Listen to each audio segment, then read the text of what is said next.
आदाब नाजरीन, IIN news में आपका इस्तकबाल है, स्वागत है। मैं एजाज़ खान आपके लिए लाया हूँ कुछ अहम और ताज़ा तरीन खबरें। नाजरीन, अब सुनाते हैं आसिम खान को, जिन्होंने UPSC में नुमाया कामयाबी हासिल करके महाराष्ट्र ही में नहीं बल्कि पूरे हिंदुस्तान में अपना नाम रोशन किया। सुनिए आसिम खान को। मौजूद तमामी मेहमान इकराम, स्कूल के असातिज़ा इकराम, बाहर दूसरे स्कूलों से आए हुए असातिज़ा इकराम, तमामी तलबा और तालिबात और पेरेंट्स भी यहाँ पर आए हुए, मैं आप सभी का बहुत बहुत शुक्रिया अदा करना चाहता हूँ और इस प्रोग्राम के ऑर्गेनाइजर्स का कि उन्होंने मुझे यहाँ पर बुलाया, मेरा इस्तकबाल किया, मुझे बोलने का मौका दिया। सबसे पहले तो मैं अपनी जर्नी मुख्तसरन बताना चाहता हूँ कि मेरा सफ़र कैसे रहा है। मैं धुलिया के LM सरदार उर्दू हाई स्कूल से पहली से 12वीं तक उर्दू मीडियम से तालीम हासिल किया हूँ। ये तो इंग्लिश स्कूल है, आपको मौका मिल गया। हमारे वक्त में चूँकि एजुकेशन पैटर्न चेंज हो रहा था तो 5वीं में पहली मरतबा हमको अंग्रेज़ी पढ़ने का मौका मिला था। अब तो अल्हम्दुलिल्लाह सीनियर KG जूनियर KG से ही ABCD वगैरह हो जाता है। वो तो हमारी बहुत बात हुई है पोएम वगैरह याद कर। 11वीं 12वीं के लिए 10वीं के परसेंट की बेस पर अच्छी कॉलेजेस में एडमिशन होता है। तो मैं बताना चाहता हूँ कि मेरे 10वीं में 80% थे, मैं 90-95% वाला नहीं हूँ। धुलिया के जो अच्छे कॉलेजेस समझे जाते हैं, मैंने वहाँ पर एडमिशन के लिए अप्लाई किया था और मेरा एडमिशन वहाँ पर नहीं हो पाया था क्योंकि वहाँ पे 82-83% पे क्लोज हो जाता है एडमिशन। तो मैंने LM सरदार उर्दू हाई स्कूल से ही 11th-12th किया। मुझे 12वीं में 70% आए। तो असातिज़ा इकराम चूँकि ज़्यादा परसेंट वालों पर ही फोकस रखते हैं, उनका ध्यान नहीं रहता कि बैक बेंचर्स बीच में बैठने वाले क्या कर रहे हैं। तो मैं बताना चाहता हूँ कि मैं टॉप बेंचर या टॉप स्टूडेंट्स में कभी नहीं रहा हूँ। 10वीं में 80%, 12वीं में 70%। उसके बाद मैंने नॉर्थ महाराष्ट्र यूनिवर्सिटी में के SSBT कॉलेज में इंजीनियरिंग में एडमिशन लिया और सिर्फ 60% से मैंने इंजीनियरिंग की है। फर्स्ट क्लास में जस्ट बाउंड्री पर आया हूँ। मैं ये चीज़ इसलिए बता रहा हूँ कि मैं यहाँ पे बैठे हुए स्टूडेंट्स और असातिज़ा को बताना चाहता हूँ कि एक प्रोसेस रहता है। जब आप 10th 12th पढ़ रहे हो, ग्रेजुएशन भी जा रहे हो, उस वक्त आपको आइडिया नहीं रहती कि आपको क्या करना है। आपके सामने मुख्तलिफ रास्ते नहीं खुलते। हो सकता है आप प्रैक्टिकल में बहुत अच्छे हो लेकिन थ्योरी में लिख नहीं पाते। हो सकता है थ्योरी में बहुत अच्छे हो लेकिन आपको प्रैक्टिकल नहीं जमता। ये जो फेज होता है उस वक्त समझना बहुत इंपॉर्टेंट हो जाता है कि आपको किस सिमत में जाना है। तो ये मैं मेरी जर्नी इसलिए बता रहा था कि 10वीं से पहले मुझे पता चल गया था कि सिविल सर्विसेज इम्तिहान होता है और इससे IAS बना जाता है। उसके लिए मैं अपने घर वालों को क्रेडिट देना चाहता हूँ कि मेरे घर की जो परवरिश रही है, मेरे पेरेंट्स जो कि दोनों टीचर रहे, उन्होंने इस तरह की तरबियत की थी। हालांकि वो भी उर्दू मीडियम के टीचर है लेकिन वो बताते रहते थे कि क्या कर सकते हैं, किस तरीके से कर सकते हैं। और उस वजह से मुझे 10वीं से पहले पता चल गया था कि UPSC क्या होता है। लेकिन ग्रेजुएशन तो करना था, इंजीनियरिंग करनी थी, वो किया। उसके बाद मेरा UPSC का सफ़र शुरू हुआ 2015 से। तो UPSC के सफ़र के लिए मैंने हज कमेटी ऑफ इंडिया जो मुंबई में वाक़ है वहाँ से अपनी तैयारी शुरू की। वहाँ पर पहुँच कर जब अपने असातिज़ा को, अपने सीनियर्स को बताया कि मैं उर्दू मीडियम से ही लिखना चाहता हूँ, क्योंकि मेरा इंजीनियरिंग इंग्लिश में हुआ था और पूरे इंडिया में तमाम बच्चे या तो हिंदी में प्रिपेयर करते हैं या इंग्लिश में। लेकिन मैंने अपने UPSC के प्रिपरेशन के लिए उर्दू का इंतखाब किया। जब उनको मैंने इस बारे में बताया तो उन्होंने मना कर दिया कि मत करो। इसकी वजह ये थी कि उर्दू में किसी तरह का गाइडेंस अवेलेबल नहीं है, किसी तरह की किताबें अवेलेबल नहीं है, टेस्ट सीरीज बहुत इंपॉर्टेंट होती है, वो चीज़ें अवेलेबल नहीं है। तो ये बहुत बड़ी रुकावट थी। लेकिन मुझे अपने आप में यकीन था कि मैं 12वीं तक उर्दू से पढ़ चुका हूँ, मेरी हॉबी भी रही है उर्दू लिटरेचर पढ़ना, मेरे घर का माहौल इस तरीके से था। मुझे इस बात का यकीन था अगर मैं चीज़ें इंग्लिश में पढ़ूँ तो उन चीज़ों को मैं उर्दू में आसानी से लिख सकता हूँ, और इसीलिए मैंने ये शुरू किया। हालांकि ये बात बिल्कुल सही है, उर्दू में किसी तरह का गाइडेंस अवेलेबल नहीं है। खैर, मैंने इसके साथ अपना प्रिपरेशन शुरू किया। तो बच्चों को मैं बता देना चाहता हूँ कि UPSC इम्तिहान के 3 मरहले होते हैं। 1 साल तक इम्तिहान चलता है। ये 10 दिन का, 5 दिन का, 1 महीने का इम्तिहान नहीं होता, 1 साल तक इम्तिहान चलता है। पहला स्टेज होता है उसका, वो प्रिलिमिनरी एग्जाम होता है जिसमें ऑब्जेक्टिव क्वेश्चन पूछे जाते हैं, उसके आंसर आपको देने रहते हैं। उसमें पूरे इंडिया से 9 लाख 10 लाख लोग शामिल होते हैं और एग्ज़ाम देने वाले 4 से 5 लाख स्टूडेंट इस एग्ज़ाम में अपीयर होते हैं प्रीलिम में, UPSC में। प्रीलिम जो स्टूडेंट्स क्वालिफाई करते हैं 4 लाख 5 लाख में से सिर्फ 10,000 स्टूडेंट्स इसे पास करके अगले स्टेज के लिए जिसे मेंस कहा जाता है उसमें अपीयर होते हैं। मेंस में पेपर्स होते हैं, अलग अलग 9 अलग अलग सब्जेक्ट्स के पेपर होते हैं। वहाँ पर आप अपनी लैंग्वेज चूज़ कर सकते हो। आप इंग्लिश लिखिए, उर्दू लिखिए, हिंदी में किसी भी ज़बान में लिख सकते हैं। मैंने उस मरहले के लिए उर्दू का इंतखाब किया था, उस स्टेज के लिए। और अगर आप मेंस क्वालिफाई करें, 10,000 स्टूडेंट्स अगर मेंस इसमें अपीयर होते हैं, इसमें से जो क्वालिफाई कर पाते हैं उनको इंटरव्यू के लिए दिल्ली बुलाया जाता है। 10,000 में से 2,000 स्टूडेंट्स को दिल्ली बुलाया जाता है और वो 2,000 स्टूडेंट्स का इंटरव्यू लेके आखिरी 700 स्टूडेंट का फाइनल सिलेक्शन होता है। तो 10 लाख में से आपको 700 में आना है। इसका परसेंट 0.01% के करीब आता है सक्सेस रेशियो जो। तो समझ सकते हो कि ये मुश्किल क्यों हो जाता है। हर अच्छे कॉलेज का स्टूडेंट जो ज़्यादा होशियार रहते हैं वो इसी एग्ज़ाम के लिए प्रिपेयर करते हैं और हर कोई कम्पीट करना चाहता है, इसलिए मुश्किल हो जाता है। तो जिस एग्ज़ाम का रिजल्ट 0.01% हो उसकी डिफ़िकल्टी लेवल आप समझ सकते हो कि कितना पढ़ना है, क्या पढ़ना है। और 3 अलग अलग मरहले होने की वजह से आपको हर मरतबा प्रीलिम्स क्वालिफाई करना पड़ता है, मेंस क्वालिफाई करना पड़ता है, इंटरव्यू क्वालिफाई करना पड़ता है, तब आपका सिलेक्शन होता है। अगर आप प्रीलिम्स में नाकाम हो गए तो आपको अगले साल फिर से प्रीलिम्स ही देना है। अगर आप प्रीलिम्स क्वालिफाई करके मेंस में आ गए और आपका मेंस नहीं हो पाया तो अगले साल आपको फिर से प्रीलिम्स ही देना है। अगर आपने प्रीलिम्स दिया, मेंस दिया, इंटरव्यू तक पहुँचे, इंटरव्यू में आपका सिलेक्शन नहीं हुआ तो अगले साल आपको फिर से प्रीलिम्स देना है। ये पूरा प्रोसेस है 1 साल का, इसलिए ये मुश्किल हो जाता है। तो 2015 से जो मेरा सफ़र शुरू हुआ था, 2016 में मैंने पहला अटेम्प्ट दिया कमेटी ऑफ इंडिया मुंबई से। उस साल मैं प्रीलिम्स क्वालिफाई नहीं कर पाया। उसके बाद मैं 2017 में जामिया मिलिया इस्लामिया दिल्ली गया, वहाँ पे मेरा दूसरा अटेम्प्ट था। उस साल मैंने प्रीलिम्स क्वालिफाई किया, मेंस में अपीयर हुआ, मेंस क्वालिफाई किया, इंटरव्यू में अपीयर हुआ। अनफॉर्चुनेटली उस साल मेरा सिलेक्शन नहीं हो पाया इंटरव्यू में पहुँच। अगले साल मुझे फिर से प्रीलिम्स में में अपीयर होना था। मैं अगले साल फिर से प्रीलिम्स दिया, फिर से प्रीलिम्स क्वालिफाई किया, मेंस में अपीयर हुआ, लेकिन उस साल मेंस क्वालिफाई नहीं कर पाया। फिर अगले साल उसके 1 साल और बाद और प्रीलिम्स में अपीयर हुआ, उस साल में प्रीलिम्स भी क्वालिफाई नहीं कर पाया। तो ये इसका आप लेवल देख रहे हो कि किस तरीके से रहता है कि आप एक मरतबा कितने भी ऊपर तक पहुँच जाए, आपको पहली स्टेज से ही आना है। फिर 2020 में हालात आपके सामने थे, लॉकडाउन के हालात थे, बीच में मुख्तलिफ मुश्किलात भी आई मेरे घर के। मेरे वालिद साहब को पैरालिसिस हो गया, मेरी वालिदा को कैंसर हो गया था। इन तमाम हालात से गुजरते हुए मैंने 2020 का प्रीलिम्स दिया, अल्हम्दुलिल्लाह वो क्वालिफाई हुआ।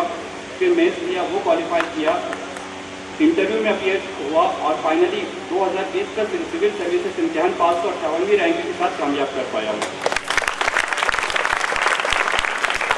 जर्नी में इसलिए बता रहा था कि यूपीएससी में पहुँचने के लिए, इतने सालों तक पढ़ाई करने के लिए एक मोटिवेशन की ज़रूरत होती है कि अगर आप प्रीलिम्स में नाकाम हो गए, 2 मरतबा प्रीलिम्स नहीं हो पाया, 3 मरतबा प्रीलिम्स नहीं हो पाया, प्रीलिम्स हो गया, मेंस में नहीं आ पाया, आपको उसमें टिके रहना है।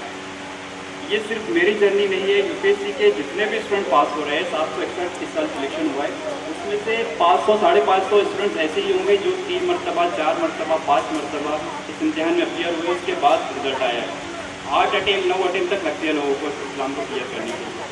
तो इस चीज़ में अगर आपको लगे रहना है कंटिन्यू, तो सबसे बड़ी चीज़ होती है आपका मोटिवेशन क्या है। जो स्टूडेंट्स यहाँ पे बैठे हैं, उनके पेरेंट्स, उनके असातिज़ा, आप स्टूडेंट से ये पूछिए वो करना क्या चाहते हैं ज़िंदगी में। सबकी अपनी अपनी राय हो सकती है, कोई इंजीनियर बनना चाहता है, कोई डॉक्टर बनना चाहता है, कोई आर्टिस्ट बनना चाहता है, हर एक की अपनी ख्वाहिश हो सकती है। लेकिन वो क्यों बनना चाहता है, उसके अंदर वो सलाहियत उससे मौजूद है या आसपास के माहौल को देखकर वो उसकी तरफ राग़िब हो रहा है। कि जैसे इंजीनियरिंग का पिछले 15-20 साल से माहौल बना हुआ है कि हर कोई इंजीनियरिंग की तरफ ही जा रहा है। तो अगर ये खुद से करना चाहते हो तो अच्छी बात है, वरना उन्हें टटोलिए कि क्या करना चाहते हैं स्टूडेंट्स, क्यों करना चाहते हैं, उन्हें उस सिमत में आगे बढ़ाइए। एक मरतबा अपना रास्ता उन्होंने चुन लिया, अपने मकसद को सेट कर लिया, तो फिर उनको गाइडेंस करना भी आसान होता है और उस सिमत में उनकी रहनुमाई भी हो सकती है। और इसके अलावा एक चीज़ आती है कि बहुत खर्चीला एजुकेशन हो गया है, इंजीनियरिंग मेडिकल की फ़ीस इतनी हो गई है, बाकी बहुत सारी चीज़ें हो गई है। मैं आपको बताना चाहता हूँ कि IAS बनने के लिए प्रीलिम्स की फ़ीस कितनी होती होगी, क्या लगता है आपको? जैसे इंजीनियरिंग कॉलेज के मेडिकल की फ़ीस आप देखते हैं 2 लाख 4 लाख, यूपीएससी के एग्ज़ाम की फ़ीस कितनी होती होगी, कोई बता सकता है? यूपीएससी के प्रीलिम्स के लिए आपको सिर्फ 100 रुपये फीस देना पड़ती है। मुल्क का सबसे बड़ा ओहदा जिसे आप पास करके, जिस एग्ज़ाम को पास करके आप ब्यूरोक्रेसी में जा सकते हैं, पॉलिसी मेकिंग में जा सकते हैं, उसकी फ़ीस सिर्फ 100 रुपये है। और अगर आपने प्रीलिम्स क्वालिफाई कर लिया तो उसके बाद मेंस के लिए 200 रुपये, इससे ज़्यादा फीस नहीं होती। लेकिन खर्चा होता कहाँ है? खर्च होता है कोचिंग इंस्टीट्यूट में जो बाहर चल रहे हैं, दिल्ली में, पूना में, इधर जो जाकर चल रहे हैं, वहाँ पर 1.5 लाख, 2 लाख, 5 लाख ऐसी तक फीस है। लेकिन मैंने जिन इंस्टीट्यूट का यहाँ पे जिक्र किया, हज committee of India, Jamia Millia Islamia Delhi, जहाँ से मैं पढ़ चुका हूँ, ये माइनॉरिटी स्टूडेंट्स को, एससी स्टूडेंट्स को, एसटी स्टूडेंट्स को फ्री में कोचिंग प्रोवाइड कर रहे हैं। जो आपके 1.5 लाख, 2 लाख रुपये जो फीस का होता है वो प्रोवाइड करते हैं, टेस्ट सीरीज प्रोवाइड करते हैं, हर चीज़ वो प्रोवाइड की जाती है। अब ये आपके ऊपर है कि आप वहाँ पर पहुँचते कब है।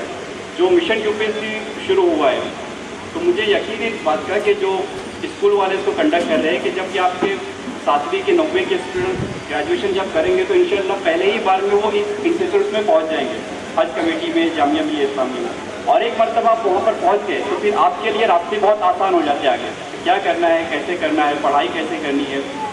तो असातिज़ा से भी मैं दरख्वास्त करूँगा कि अपने स्टूडेंट्स को बताएं मुख्तलिफ रास्ते जो भी है, जहाँ भी है, क्या करना है, किस तरीके से करना है, और उन्हें एक्सप्लोर करने दें अपने आप को। उनकी जहद साथ इस तरीके से करें कि वो अपने आप से सोच सके उन्हें करना क्या है। उन्हें बांध कर मत रखिए, किसी तरह की बंदिशों में उन्हें मत बांधिए, उन्हें आज़ादी दीजिए कि उन्हें क्या पढ़ना है, कैसे पढ़ना है। एक मरतबा वो रास्ता उनका सेट हो गया तो वो खुद ब खुद फिर उस पर आगे बढ़ते हैं। और दूसरी बात उर्दू के हवाले से कि मैंने किस तरीके से प्रिपरेशन किया है, तो जैसे कि बताया बुक्स वगैरह अवेलेबल नहीं है, गाइडेंस किसी तरह का अवेलेबल नहीं है। इन 4-5 सालों में मैंने जो स्टडी की है, मैंने जो नोट्स लिखे हैं, उन नोट्स को कंपाइल करके मैंने उर्दू मीडियम के स्टूडेंट्स के लिए खुद एक बुक छापी है, क्योंकि पूरे इंडिया में किसी भी तरह की किताब अवेलेबल नहीं है उर्दू के लिए।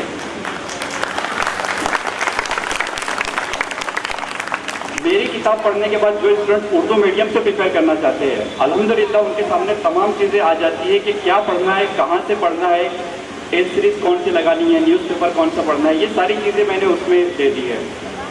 और करीम सर ने जो मिशन यहाँ पे शुरू किया है, मिशन यूपीएससी, तो उससे आने वाले स्टूडेंट्स के लिए काम और भी आसान हो गया है कि आपको तो रेडीमेड किताबें अवेलेबल हो गई है जो यूपीएससी की तरफ से बताई जा रही है। तलबा से मैं कहना चाहता हूँ कि यूपीएससी की पढ़ाई जो शुरू होती है वो 6ठी जमात से शुरू होती है। आप 6th स्टैंडर्ड में जो पढ़ रहे हैं, 7वीं, 8वीं, 9वीं, 10वीं इन क्लासेस में जो पढ़ रहे हैं, यही आपको यूपीएससी में थोड़ा ज़्यादा डीप में जाकर पढ़ना होता है। तो अपने अभी के सब्जेक्ट्स पर अच्छे से फोकस करिए। आपको जो पढ़ा रहे टीचर, जो भी सब्जेक्ट्स होता है, उसमें मोस्टली ये होता है कि हमारे यहाँ कहा जाता है कि आप साइंस पर ज़्यादा तवज्जो दीजिए, आप मैथ्स पर ज़्यादा तवज्जो दीजिए, वो ज़्यादा अहम होता है। लेकिन ऐसा नहीं है, यूपीएससी में साइंस और मैथ्स के अलावा दूसरे जो सब्जेक्ट्स होते हैं, हिस्ट्री, ज्योग्राफी, पॉलिटी, इकोनॉमी, इनके ऊपर ज़्यादा फोकस दिया जाता है। तो आप जो 6ठी से लेकर 10वीं तक, 12वीं तक जो भी पढ़ेंगे, वो सब कुछ आपका कम्पिटिटिव एग्जाम में इस्तेमाल होता है। और जैसे सर ने बताया, करीम सर ने, कि आप यूपीएससी की पढ़ाई कर रहे हो तो आप किसी भी एग्जाम को कामयाब कर सकते हैं, जो एमपीएससी हो गया, एसएससी हो, बहुत सारे ऐसे कम्पिटिटिव एग्जाम हैं। एक मरतबा आपने यूपीएससी के लिए पढ़ाई शुरू कर दी तो फिर आप किसी भी इम्तिहान को आसानी से कामयाब कर सकते हो, क्योंकि यूपीएससी आपको इतना मजबूत बना देता है। 1 साल का पूरा प्रोसेस होता है और उस पूरे प्रोसेस में आपको प्रीलिम्स, मेंस, इंटरव्यू में हर अलग अलग तरह की पढ़ाई करनी रहती है, अलग अलग फेजेस का सामना करना रहता है। आप अपने आप पे इतना मोटिवेट हो जाते हो कि आप किसी भी चीज़ का सामना कर सकते हो। तो यूपीएससी की पढ़ाई 6ठी से ही शुरू होती है। अपने अंदर वो एटीट्यूड बना लीजिए कि आपको बनना क्या है। आपकी पढ़ाई दिल्ली जाकर शुरू नहीं होगी, आपकी पढ़ाई अपने घर से शुरू होगी। अगर आपके घर का रास्ता ख़राब है, रोड में किसी तरह की प्रॉब्लम है, तो आप किसी को कोसने की बजाय उसके लिए एप्लीकेशन देते हैं अपने लोकल एडमिनिस्ट्रेशन में, या किसी दूसरे तरह का कदम उठाते हैं। यही आपको बाकी लोगों से अलग करेगा कि ये आपकी तैयारी है सिविल सर्विसेज में आने की। इसे हम सिविल सर्विसेज जो कहते हैं, अवामी खिदमत, कि हम लोगों की खिदमत के लिए जा रहे हैं। तो वो जज्बा आपके अंदर स्कूली वक्त से ही होना चाहिए। आपके कॉलेज के वक्त में आपकी लाइफ इस तरीके से होना चाहिए कि आप उस तरीके से सोचें कि आपकी ज़ात से आपकी सोसाइटी को फ़ायदा हो। और अगर ये एटीट्यूड आपके स्कूली दौर में आ गया तो इंशाल्लाह आपको आने वाले दौर में बहुत ज़्यादा आसानी होगी। और अभी हर जगह से मुझे बुलावा आ रहा है इस्तेकबाल के लिए, अलग अलग लोग बुला रहे हैं, फूल हार हो रहा है, आप लोग भी देख रहे होंगे। लेकिन आप लोग यहाँ काफ़ी वक्त से धूप में बैठे हुए, तो मैं कहना चाहता हूँ कि सुलगती धूप में तलवे लहू लहू करना, सुलगती धूप में तलवे लहू लहू करना, फिर उसके बाद गुलाबों की आरज़ू करना।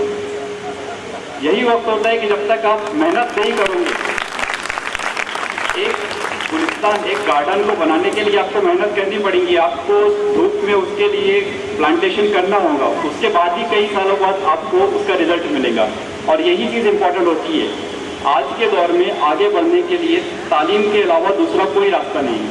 आप किसी भी फील्ड में अगर चले जाए, जो ऊंचाई, जो मकाम आपको तालीम देंगे, वो किसी भी फील्ड से आपको नहीं मिल सकता। तो जिम्मेदारान से, असातिज़ा से मेरी गुजारिश रहेगी कि बच्चों को तालीम उस मेयार की दी जाए कि हम उन्हें सिर्फ पढ़ा नहीं रहे, उन्हें सिखाया जाए। हमें उन्हें लर्निंग की बजाय एजुकेशन की तरफ जाना है कि हमें सिर्फ चीज़ें उन्हें उनके दिमाग में चीज़ें नहीं डालनी है, वो चीज़ों के साथ उन्हें जीना सिखाना है। इस चीज़ों के ऊपर अगर फोकस रहता है तो उनके सामने नए नए रास्ते खुलेंगे। बस इसी बात के साथ मैं अपनी इस तकरीर को ख़त्म करता हूँ और फिर से एक मरतबा बहुत बहुत शुक्रिया अदा करना चाहता हूँ तमामी ऑर्गेनाइजर्स का। नाज़रीन, अब आपसे इजाज़त चाहते हैं। देखते रहिए हमारा चैनल IAN न्यूज़। खुदा